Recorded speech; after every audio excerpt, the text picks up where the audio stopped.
I'm Mary, 28. For almost 27 years, I lived a lie, believing my pastor father's sermons about unconditional grace were sincere. In reality, our lives were just a flawless facade for his megachurch, a role I'd played since I was 7. Everything crumbled on my wedding day at the Botanical Garden. My 6-year-old stepdaughter, Anna, walked down the aisle with an innocent smile, carrying a handmade sign. Her simple message, meant for me, became the catalyst. What happened? That sign, 2 empty seats in the front row, and a viral video exploded online. Within 72 hours, my family, my church, my entire life, everything was exposed. My father, as usual, stood at the pulpit, delivering his Sunday message, utterly oblivious that his 20-year empire was collapsing, all because of a child's handwriting. Before I tell you what happened next, if you enjoy stories about justice and family boundaries, take a second to like and subscribe, but only if you genuinely connect with the story. Where are you watching from right now? And what time is it there? Drop a comment and let me know. I grew up in Grace Community Church, 2,800 members. My father built it from a rented elementary school cafeteria in 1997 to a complex with a coffee bar and its own parking team. I was 7 when we moved into the new building. I remember him crying during the dedication ceremony. He said God had blessed his faithfulness. What he meant was his image had paid off. Sunday mornings meant performance. My family sat in the front row. Section A, seat 12, same spot for 18 years. My mother made sure my brother and I dressed like we were auditioning for a Christian magazine cover. Modest, polished, camera-ready because the cameras were always rolling. 3 services, all live-streamed. People watched us. That was the point. My mother used to pull me into the church office bathroom if my outfit was wrinkled or my hair looked messy. She'd say, "Do you want people to think we're falling apart?" I was 12 the first time she said that. I didn't understand what we had to do with my ponytail. I understand now. There were rules nobody wrote down, but everyone knew. Don't date outside the church. Don't question leadership in public. Don't air family problems. Don't marry anyone who might complicate the testimony. Anyone divorced from a broken home. Anyone with what they called baggage. My father used to say it at family dinners every Sunday at 1:15 sharp right after we got home from the late service. Our family isn't like other families. We're held to a higher standard. That's the cost of leadership. He'd say this while my mother set out the same rotation of 12 approved prayers we used for grace. Then he'd talk about the church budget or which families were tithing or which staff member wasn't performing to standard. He talked about people like they were quarterly reports. My older brother understood the game early. He married a worship leader from another megachurch when he was 26. My father officiated. Reception had 350 guests. Full blessing. Because she fit the image. Blonde, musical, ministry adjacent. Her father was a deacon. Her mother led women's Bible study. She checked all the boxes. I didn't realize I was performing until I met someone who wasn't. I started working as an elementary school counselor when I was 27. Travis Heights Elementary, just outside downtown Austin. The job was supposed to be temporary while I figured out what I really wanted to do. Turns out, watching kids process their real problems made me notice how fake my family's version of faith had always been. We talked about grace for 2 hours every Sunday at church, but I'd never actually seen anyone need it in our building. Everyone who walked through those doors was already cleaned up, already performing, already hiding whatever made them human. At school, I met a 2nd grader whose single dad worked night shifts and showed up to every parent-teacher conference, exhausted but present. I met a kindergartner whose grandmother was raising her after both parents died in a car accident.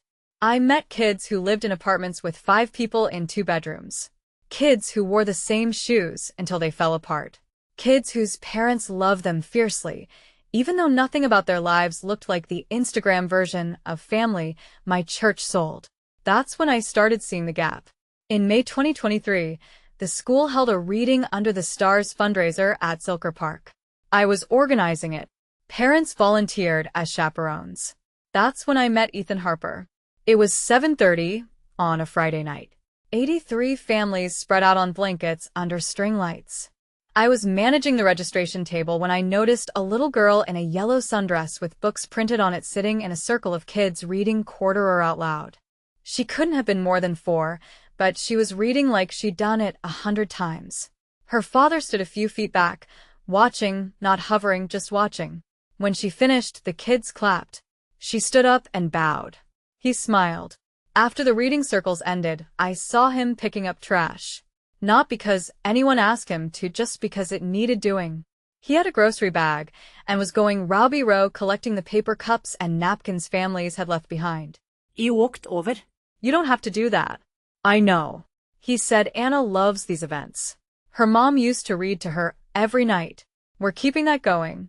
Her mom. Past tense. I didn't ask. I just helped him pick up trash. Before he left, I watched him braid his daughter's hair. She stood in front of him, chattering about the books she'd heard, and he sectioned her hair into 3 parts like he'd done it 1,000 times. Gentle, patient. I'd never seen a man do that before. I didn't know his name yet, but I knew I wanted to. Over the next few months, I learned the story. His name was Ethan Harper, 32, middle school history teacher at Lamar Middle School, assistant basketball coach. His wife, Anna, the elder, died 6 years ago. October 12, 2019 at 3:42 in the morning, St. David's Medical Center. Amniotic fluid embolism during an emergency C-section. It's rare. It's fast. She was alive at midnight, dead before dawn. The baby lived, Anna didn't. He named their daughter after her, raised her alone, never dated, never remarried, just worked, coached, came home, read to his daughter, put her to bed, wrote in a journal. I found out about the journal later. He kept it on his nightstand, wrote letters to his late wife about their daughter's milestones. First day of kindergarten, first time she rode a bike, first time she read a chapter book by herself. He told me once, I want Anna to know her mom was part of every moment, even the ones she wasn't here for. By fall 2023, we were seeing each other seriously. Little Anna, 5 years old by then, started calling me Miss Mary. She'd ask me questions like, do you think my mommy in heaven knows you're nice to us? I'd say, I think she does, sweetheart. Ethan read Bible stories with Anna every morning before school. Not because he was trying to impress anyone. It was a tradition his wife had wanted. Genesis on Mondays, Psalms on Fridays. He didn't preach, he just read. Then he'd make her breakfast and braid her hair and walk her to the bus stop. No performance, just faithfulness. Our first official date was September 9th, 2023. Franklin barbecue at 11:30. He had to pick Anna up from kindergarten by 2:45. So we ate brisket and talked about teaching and loss and what it meant to build a life after everything falls apart. He didn't talk about his faith like a resume. He talked about it like a conversation he was still having. I brought him to my parents' Christmas dinner in December 2023. My mother smiled. My father shook his hand. They asked polite questions about his work, his daughter, his late wife. Ethan answered honestly. He didn't try to impress them. He just told the truth. After he left, my father said, he seems like a nice man. But Mary, think about what you're taking on. What you're taking on. Like Anna was a burden. Like loving a child who'd lost her mother was some kind of optional inconvenience. I should have known then. Ethan proposed on June 15, 2024 at 6:18 in the evening. Zilker Botanical Garden, the same place we'd really talked for the first time at that fundraiser. Simple ring, $1,200. Anna helped him pick it out. When he knelt down, Anna stood next to him holding a sign that said, "Will you be my bonus mom?" I said, yes. I called my parents that night. I was excited. Naive maybe, but excited. My father answered. I told him we were engaged. There was a pause. Then he said, "A widower? Mary, are you sure about this?" My mother got on the line. What will people think? A man with a child from another woman? From another woman? Like Anna was evidence of some kind of scandal? Like her dead mother disqualified her from being loved? I should have hung up. I didn't. I tried to explain. I told them Ethan was a good man, a teacher, a father, someone who showed up every single day for his daughter, someone who honored his late wife's memory while still moving forward. My mother said, "Has he been to counseling for the grief? The church has resources for people like that. People like that." That's when I felt it, the shift. I wasn't their daughter asking for support. I was a problem they needed to manage. In July, I asked if my father would officiate the wedding at Grace Community Church. He said no. We met in his office on July 22nd, 2024 at 10:15 in the morning. I sat across from his desk, 3 framed photos behind him, one with the governor, one with the worship team at a conference, one at the church groundbreaking ceremony. 0 family photos. He said it sends the wrong message. A pastor's daughter marrying a man whose first marriage ended in tragedy. People will ask questions. His first marriage didn't end. I said his wife died. Mary, he folded his hands. I've spent 18 years building this ministry. I can't let personal matters compromise the witness. Personal matters? I'm your daughter. You're also a leader's child. That comes with responsibility. My mother was there, too, sitting in the chair next to me. She reached over and put her hand on mine. "Darling, if you insist on this, we'll support you privately. But we can't be publicly associated with the ceremony." Publicly associated, like my wedding was a scandal. Like marrying a man who loved his child was something shameful. I pull my hand back. "So you won't come?" "We didn't say that," my mother said. "Yes, you did." My father leaned forward. "We're saying we can't celebrate something we don't believe is wise." I stood up. I didn't yell. I didn't cry. I just looked at him and said, "You preach grace every Sunday, but you can't extend it to your own daughter." I walked out. August through October 2024 were a series of tense family dinners and phone calls. My parents kept suggesting I wait a little longer or seek premarital counseling with someone who understands complicated situations. They offered to pay for it. $3,500. 12 sessions with Vernon Matthews, a therapist who specialized in what they called helping young adults make wise covenant decisions. Translation: talk me out of it. I declined. I booked Zilker Botanical Garden for February 15, 2025. Sent save the dates to 60 people. My parents' names were listed at the bottom under a line that said, "The cadet family regrets they are unable to attend." My mother called when she got hers. "Mary, do you really need to phrase it like that?" "How should I phrase it?" I asked. "You're not coming. That's the truth. We just think." I hung up. November 18, 2024. 2 o'clock in the afternoon. I met my parents at a Starbucks on South Congress. My father had a 3:30 elder meeting. Couldn't be late for church business. I asked them one last time, "Will you come to my wedding?"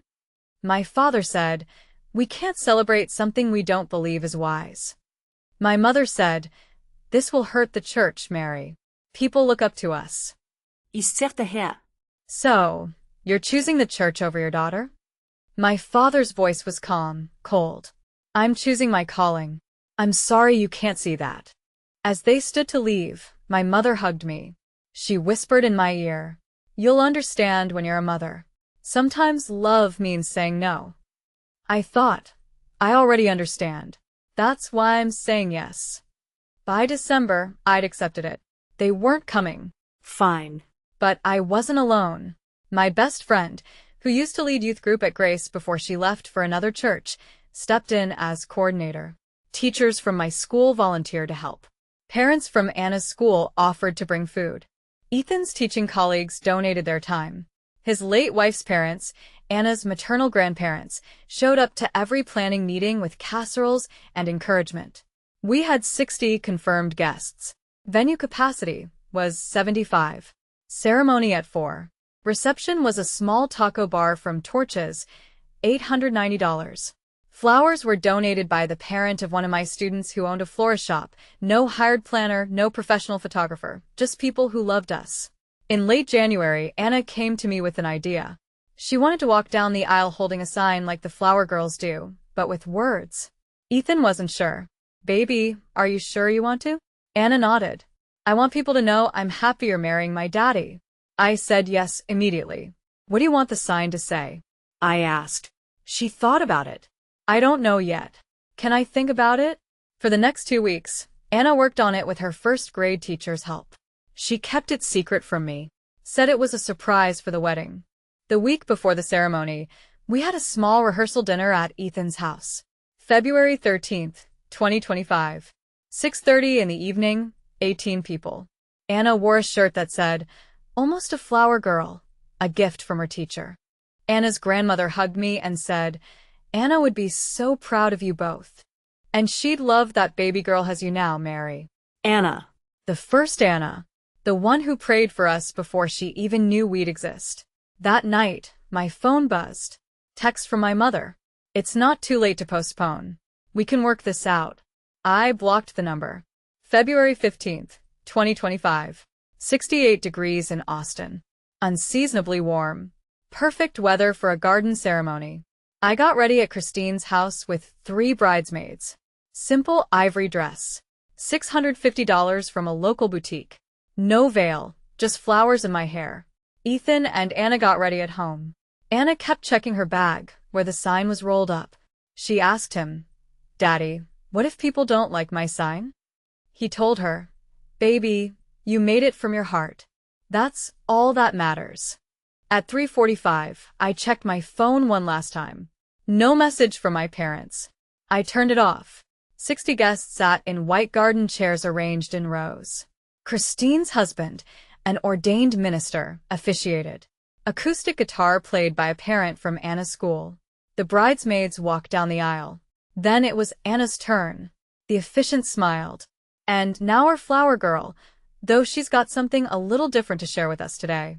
Anna appeared at the back of the aisle. White dress with a purple sash, her choice. In her hands, a rolled poster board tied with a purple ribbon. She walked slowly. 40 feet of white rose petals already scattered. Halfway down, she stopped, untied the ribbon, unrolled the sign, turned it to face the guests. The sign was 18x24 in purple marker. Anna's 6-year-old handwriting. Her teacher had helped with spelling, but the words were hers. It said, "My daddy says love means showing up.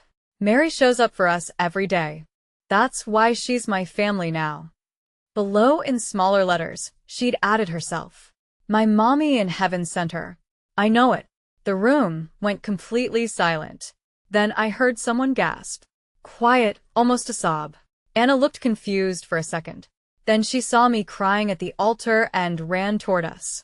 Ethan stepped forward, tears streaming down his face. He lifted her up. I kissed her forehead. The guests broke into applause. Christine was crying. Multiple teachers were crying. Anna's grandmother had her hand over her mouth. The officiant paused to collect himself. A guest whispered to her neighbor, "Where are her parents?" "The bride's parents?" The neighbor whispered back, "I heard they didn't come. They missed this." Christine's sister was sitting in the middle left section, row 4, seat 6. She'd been recording the entire thing on her phone. The angle caught everything. Anna walking, the sign reveal, the room's reaction, my face, Ethan's face, Anna running into our arms, 90 seconds of silence, then 30 seconds of crying and applause. The ceremony continued. We said our vows. Ethan's voice broke twice. Mine broke once. We kissed. Everyone cheered. That night at 9:47, Christine's sister uploaded the video to TikTok. Caption: "When a first grader understands love better than most adults." She didn't tag anyone. Didn't expect anything. Just wanted to share a beautiful moment. By midnight, it had 3,200 views. Sunday morning, February 16th, I woke up to 180,000 views. We were on our honeymoon, a weekend at a small bed and breakfast in Fredericksburg. We'd planned to stay offline, unplug, just be married. Christine texted me at 8 in the morning. Have you checked TikTok?" I texted back, "We're on our honeymoon. We're offline. Christine, you might want to get online." I opened TikTok. The video was everywhere. By 2 in the afternoon, 890,000 views. By 8 that night, 2.1 million. Austin mom groups were sharing it. Teacher networks were sharing it. Christian TikTok was discovering it. The comment section was filling up fast. Where were her parents? This baby understands the gospel better than most pastors. Someone find out what church her family goes to. I felt my stomach drop. Monday morning, February 17th, 5.3 million views. Someone in the comments recognized Zilker Botanical Garden. Someone else commented, "Wait, is this the pastor's daughter from Grace Community Church in Austin?" Another comment, "OMG, I go there. Her dad is Senior Pastor Michael Cadet." Then the thread exploded. Her parents run a mega church and didn't show up. I'm a member there. This is wild. They preach family values every single week. By Sunday evening, the video had been shared to 47 Austin area church Facebook groups, 23 Christian mom Instagram accounts, 15 faith and family Twitter threads, and the Grace Community Church member group chat. Screenshots later confirmed it. Monday morning, my phone, still off, had 53 missed calls when I finally turned it back on. Ethan's phone had 41 texts from parents of his students, all supportive, all some version of, "We saw the video. Anna is amazing. Congratulations." And one text from my mother, "We need to talk now." I didn't respond. Tuesday, February 18th, the video hit 8.3 million views. Local Austin news picked it up. Heartwarming wedding moment goes viral. The story mentioned that the bride was a local elementary school counselor, the groom was a middle school teacher, and buried in the third paragraph. The bride's parents, local church leaders, were notably absent from the ceremony. By Tuesday night, 2 million views. TikTok marked it as trending. Instagram Reels version had 2.88 million additional views. YouTube re-uploads had a combined 1.6 million views. Wednesday, February 19th, Grace Community Church held an emergency staff meeting. Topic: addressing the social media situation. Sunday, February 23rd, 1 week after the wedding, Grace Community Church 9:30 service. My father preached on trusting God's plan. I wasn't there, but I heard about it. Several people texted me. The sermon was awkward. He talked about how God's ways aren't our ways. How sometimes we have to make hard decisions that other people don't understand. How leadership requires sacrifice. He never mentioned me by name. He never mentioned the wedding. He never mentioned the video, but everyone knew. Attendance that Sunday, 2,615, down from the usual 2,780. Offering was down 12%. In the parking lot after service, people lingered. Conversations lasted 40 minutes. Normally, people left quickly. That day, they stayed, talked, whispered. One member approached my father. "Pastor, can I ask about Mary's wedding?" My father's smile was tight. "That's a private family matter." "Well, it's pretty public now." Monday evening, the elder board requested a meeting. Subject line: congregational concerns. I started getting messages from church members I'd known my whole life. Teachers from children's ministry. People who'd watched me grow up in that building. "Mary, are you okay? Your parents really didn't come?" "I don't understand." A text from a girl who'd been in my youth group 7 years ago. "Mary, I always looked up to your family. I don't understand why they'd miss your wedding. You taught me about unconditional love. What happened?" I got 127 texts between February 19th and 28th, 43 Instagram DMs, 18 emails, 9 handwritten cards mailed to my address. 89% were supportive. 11% defended my parents' right to boundaries, but one message stood out from Anna's kindergarten teacher from 2023. I didn't even know she went to Grace. She wrote, "Mary, I was at your wedding. I'm also a member at Grace Community. Your parents don't know this, but Anna's late mother. She was in my small group before she died.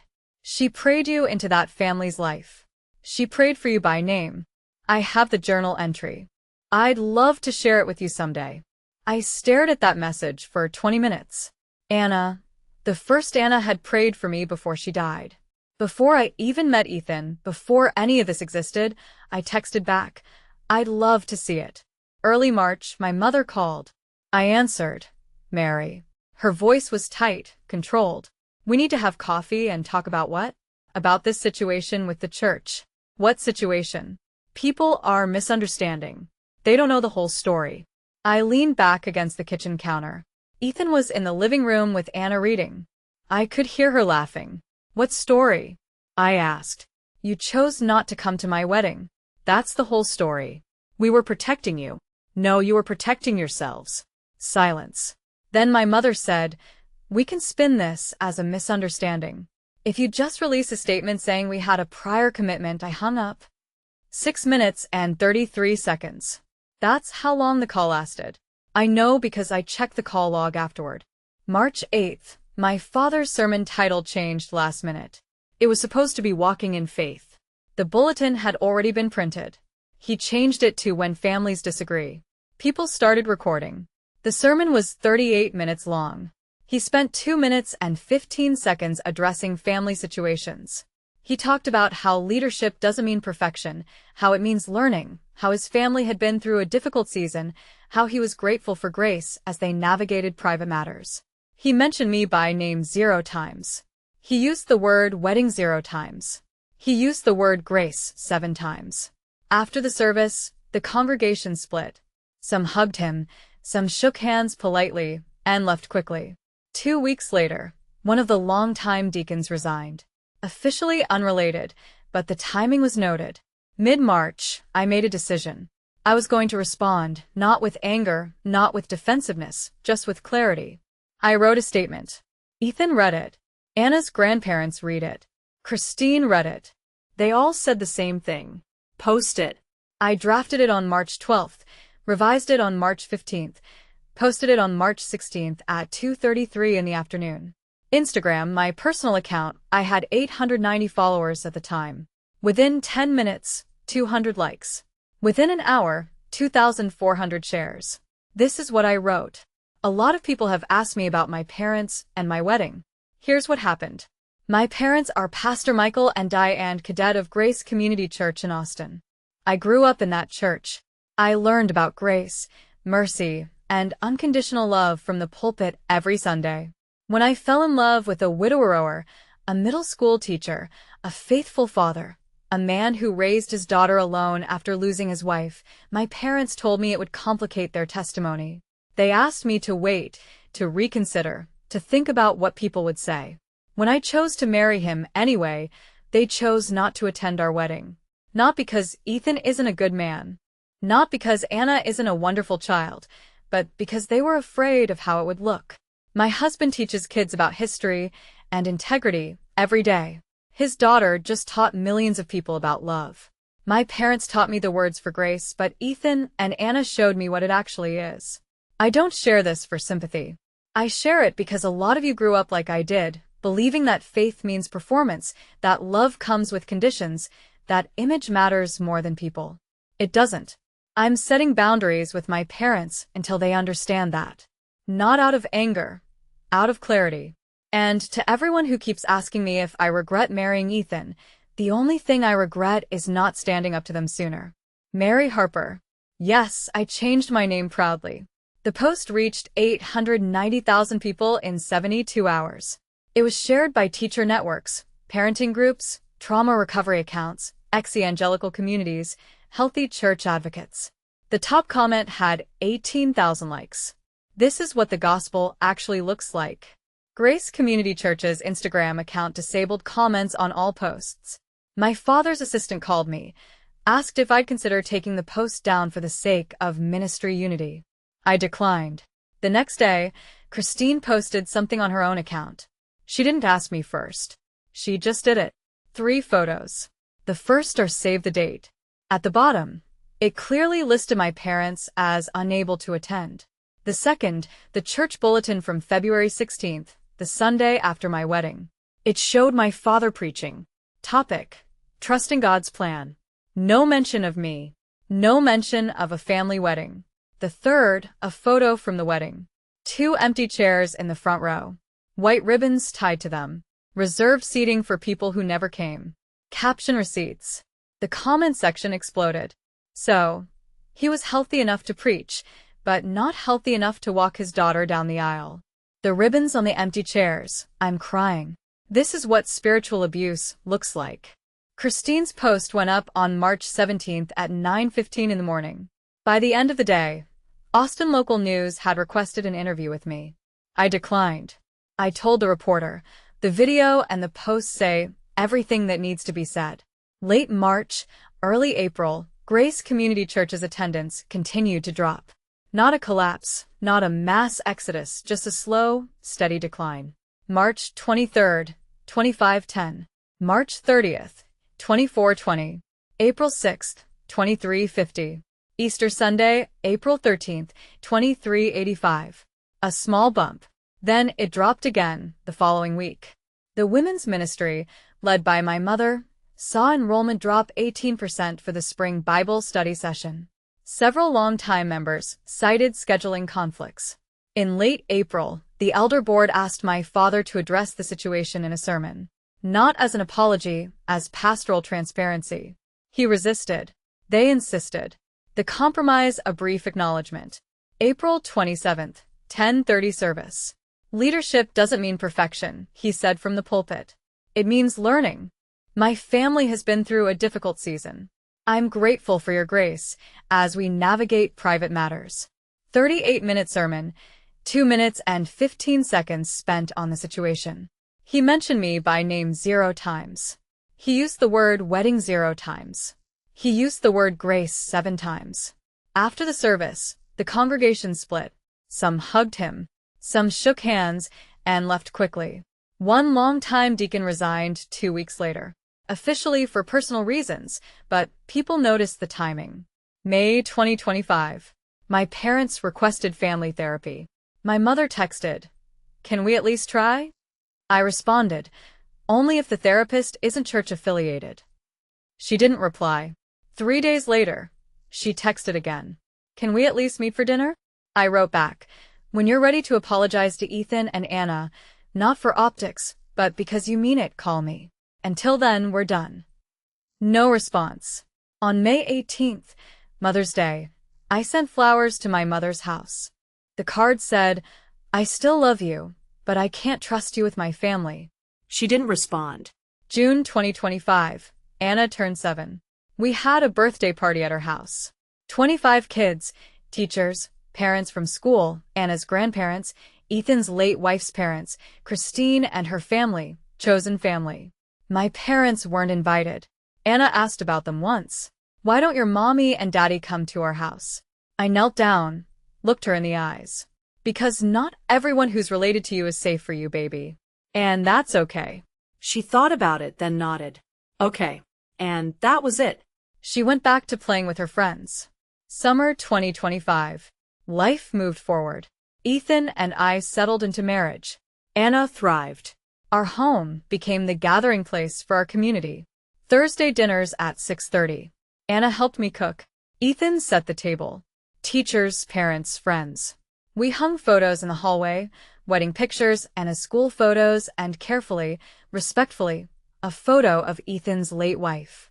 Anna needed to see her, to know her, to remember she was part of this family, too.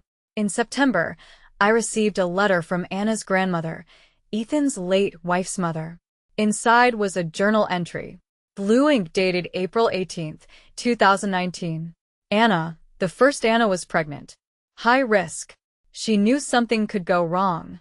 She wrote, "If something happens to me, I pray Ethan finds someone who will love this baby like her own. Someone patient, someone kind, someone who shows up. God, send us someone who shows up." The grandmother's note said, "Mary, I found this after Anna passed. I've held on to it for 6 years. When I saw that video, I knew you're the answer to her prayer. I sat on the floor and cried for an hour," showed Ethan. He held me. Then we framed it.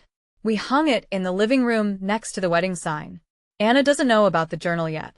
We'll show her when she's older. For now, she just knows she's loved. Late 2025, Ethan and I launched something, Anna's Hope Fund, a scholarship for children of single parents pursuing education. We funded it with revenue from the viral video, TikTok Creator Fund, YouTube monetization from Christine's reuploads with our permission, and community donations. We announced it in November, named for the woman who prayed for this family and the child who taught us what grace looks like. First scholarship, $2,500 to a high school senior raised by a widowed father. She was pursuing a teaching degree. We received $340 applications in the first cycle. Our goal, 5 scholarships per year. In December, my parents saw the announcement. They sent an email. We'd like to contribute. I forwarded it to the scholarship board. They accepted the donation anonymously. I never replied to the email. January 2026. Anna's sign from the wedding hangs in our living room. Professionally framed $185 custom wood. Next to it, Anna's senior's journal entry. Below both, a small plaque with a quote, Isaiah 11 verse 6. And a little child shall lead them. It's the first thing you see when you walk through our front door. Anna asks to take the sign to school sometimes for show and tell. We let her. My parents still haven't seen Anna in person since the wedding. She asks about her grandparents occasionally. I tell her the truth.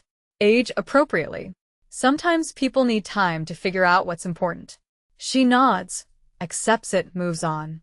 Children are better at boundaries than adults. February 15th, 2026.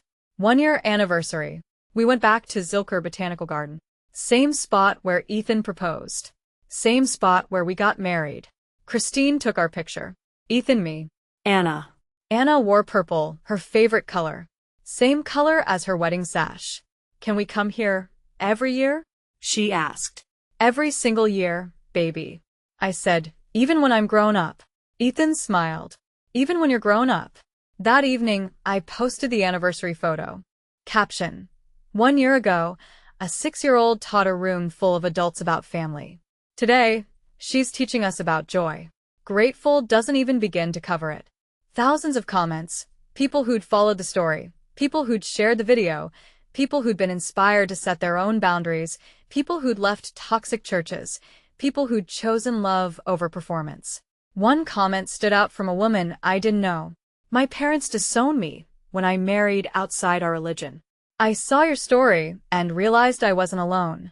I'm setting boundaries now. Thank you for showing me it's possible. That's when I understood this story was never just about me. My parents taught me the vocabulary of faith. They taught me the right words, the right posture, the right performance. But Ethan and Anna taught me the language. And I finally understand grace isn't what you preach. It's who you show up for, especially when it costs you something. My father preached grace from a stage to 2,800 people every week.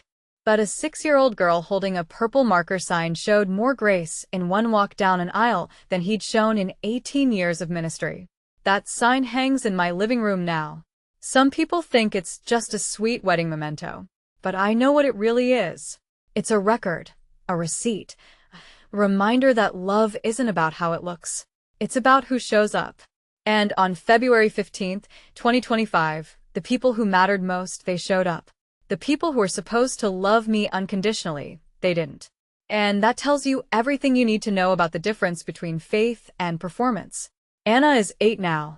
She still asks sometimes if her grandparents will ever come visit. I tell her the truth. I don't know, sweetheart, but you have so many people who love you. You have us. You have your other grandparents.